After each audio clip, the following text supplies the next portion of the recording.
What is up, guys? Today we have a review of the new MacBook Air M3 in August 2024, so still valid and still good option to buy in 2024.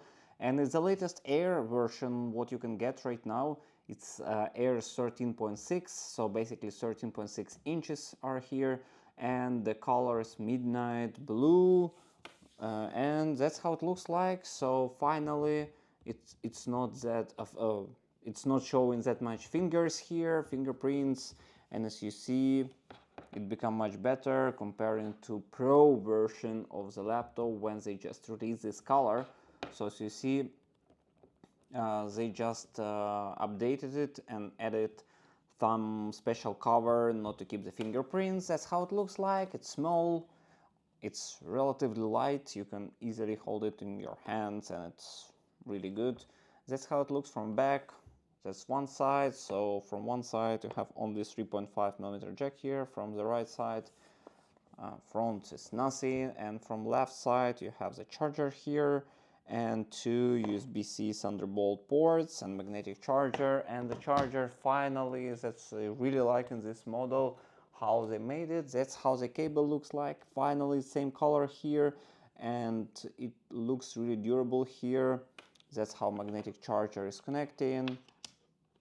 It's really strong and it's quite hard to put it off, but it's good also, not that easy to put it off and disconnect it. Also you have the indicator, and then how the charger looks like, 2-meter cable.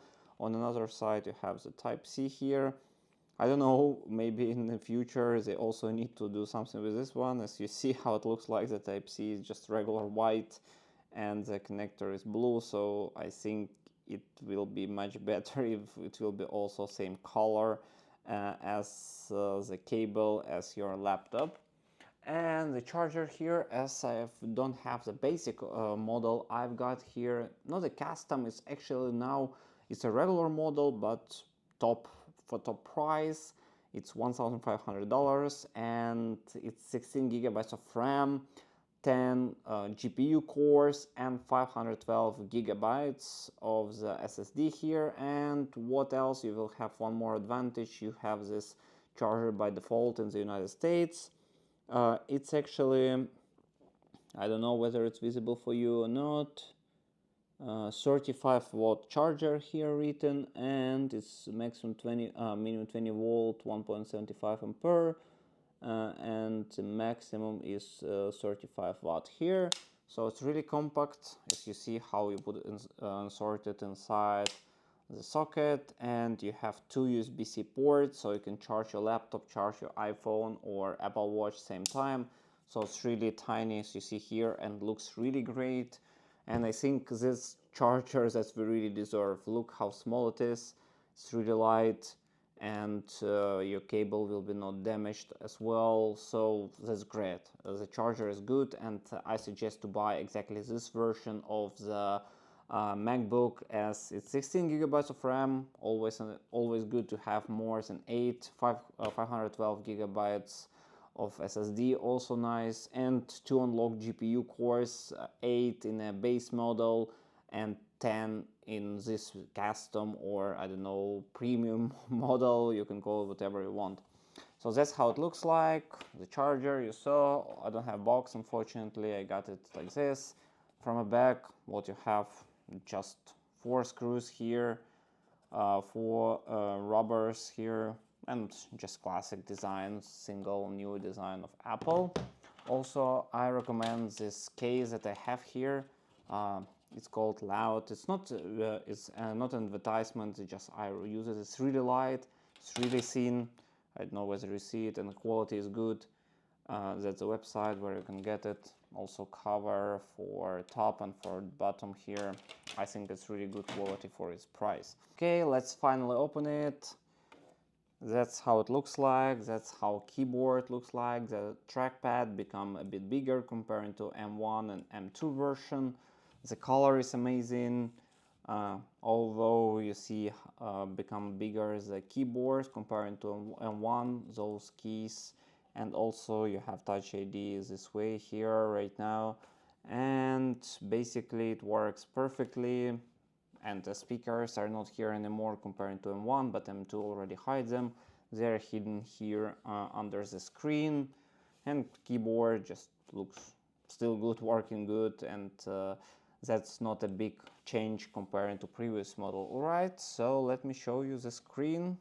Alright, so regarding the screen, it's 13.6-inch display, Liquid Retina, how they call it, IPS technology with the LED lighting, up to 1 billion of colors supported, and the brightness is 500 nit, which is higher to previous one of 400 nit here, and True Tone supported as well. You can see here, display, True Tone, on, off. Also night shift dark mode for this display supported. What I forgot to mention, or maybe mentioned, is M3, Apple M3 processor. It's actually 3 nanometers here, 10 cores of GPU, 8 cores of CPU, additionally 16 cores additional module here, and basically, although the camera was improved, it's now Full HD camera, 1080 versus an M2 is 720p. Although in M3 we've got here support of 2 screens at the same time, so you can connect the 2 additional screens here. But you cannot use this screen, the main screen, at the same time. So what you can do, you will connect 2 screens and use 2 of them. This you can keep close, or it will just become black here. Basically, from this perspective, you will not get any benefits in case you were using 1 screen plus built-in screen. Although Thunderbolt 4 here, 2 ports, USB 4 up to 40 gigabits per second, USB 3.1 Gen 2 up to 10 gigabits per second. Basically, you can use them how you want, as a USB 4 or Thunderbolt 3 or USB 3.1 or even like a display port. Wi-Fi here, Wi-Fi 6, AX here on the board, Bluetooth 5.3 also installed here. Basically, let's check what else we have here about this Mac. Yeah, let's click more info. As you see here, I have macOS Sonoma 14.6.1. I will make a separate review on this macOS. Built-in Retina display. You can see here the resolution, storage available. Out of 512, you'll have 494 gigabytes, and memory 16 gigabytes of RAM here. LPDDR5 comparing to previous model LPDDR4 for M1. Honix brand here, working well. Apple SSD controller for 512 gigabytes. Actually, it's not indicating the brand, I guess. They just tried the Apple power. So I have 14 battery cycles. Maximum capacity is 100, and now it's charged on 69%. Although storage, say, what else I can show you from here? Bluetooth you will not see anyway. Memory you saw, although graphic here, as you see, Apple M3 GPU, 10 cores, support Metal 3. Actually, for the configuration itself, it's really good, and actually I suggest to buy this option for anything in case you want to keep your laptop for longer. That's the best option what you can get. So let's test the sound. Now they're saying that they updated the sound system. Compared to one, the speakers are under the screen here, and 4 speakers versus 2 speakers before. Let's test it out.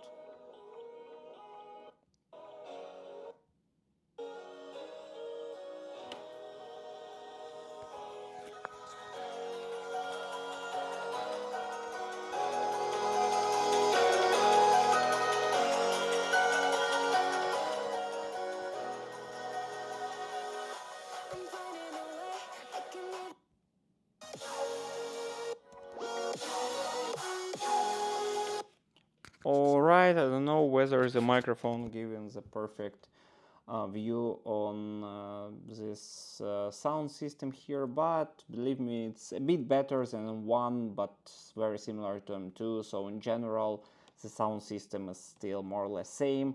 And let's check the testing. Let's check the tests of this laptop. So I'll perform the testing right now. Right, I'm downloading the Geekbench 6 for MacBook right now. So once it will be downloaded, I will install it and we'll be back to you to launch the testing. So I think the Geekbench 6 will be more than enough to in general understand what is the results of this MacBook right now, and later on I will compare with other MacBooks. Okay, let's wait until it will be downloaded and I will be back to you. Okay, meanwhile it's installing, I will just briefly show you what is our testing here of this MacBook comparing to M1 and M2. So as you see, battery life 1 hour higher, SSD speed more or less same as M1, a bit higher, maybe 10% higher. Geekbench actually downloaded. M2 was a mistake, so actually when you have 212 gigabytes, it will be more or less same. SSD speed, write test on one faster a bit, but it's not significantly, you will not feel it. The single core CPU test, so 2.3K versus 3000 on M3, so maybe around 30%, 25% growth. Same for multi-core here, with M1 also grows quite significant. Cinebench 2024 is a Cinebench 6. Actually, you see single core and multi-core also around 20%. CPU test also 25%. With M2 not big difference. GPU it's almost twice different from the M2 version. It's gaming performance, FPS also higher for all the games as they're shown here. 3D Mark, Xcode actually better for M1, strange. Logic Pro, speedometer here, Blender 3D, also the speed's 3 times faster, Lightroom Classic a bit faster, Final Cut Pro same for all three. And basically that's it. Let me install Geekbench and we'll be back to you. Okay, so I run the Geekbench and you see the version here, Apple M3, 16 GB of RAM. You have CPU, GPU tests here. Let's start with CPU test, run the CPU benchmark, and let's check it out after the tests, what the score I will get. Alright, we have a results. Here are the results here. What you see, processor, all the description, and here you have the results. What the Geekbench 6 is showing here. And let's make the testing for GPU. Also select Apple M3 GPU, OpenCL. Okay, let's run the benchmark. Alright, now you see the score of OpenCL score that is 16,000 from GPU test. Here you have the 8 cores GPU, it's written here. Basically all the characteristics you can find here. I'm really satisfied with M3, and just my suggestion, in case you have M1, you have two options. Yes, it's time to upgrade for some part of you in case it's not enough M1 for you and you still want to use some more advanced features of your laptop. You need to have more performance, some video editing or some other heavy tasks. Okay, it's good to update. In case you just browsing, using Excel, watching videos, doing some, I don't know, some light task here. So for you, M1 and M2 still good option to buy right now. So I think for M1, M2 upgrade, you need to wait for Air M4, which will be released in 2025, and then upgrade. If you don't have MacBook, I don't suggest to buy M1 or M2, as the price is not that big difference, but here for $1,500 you can get really good option for 2024. So basically that's pretty much it. Thank you for watching, put the thumbs up and see you next time.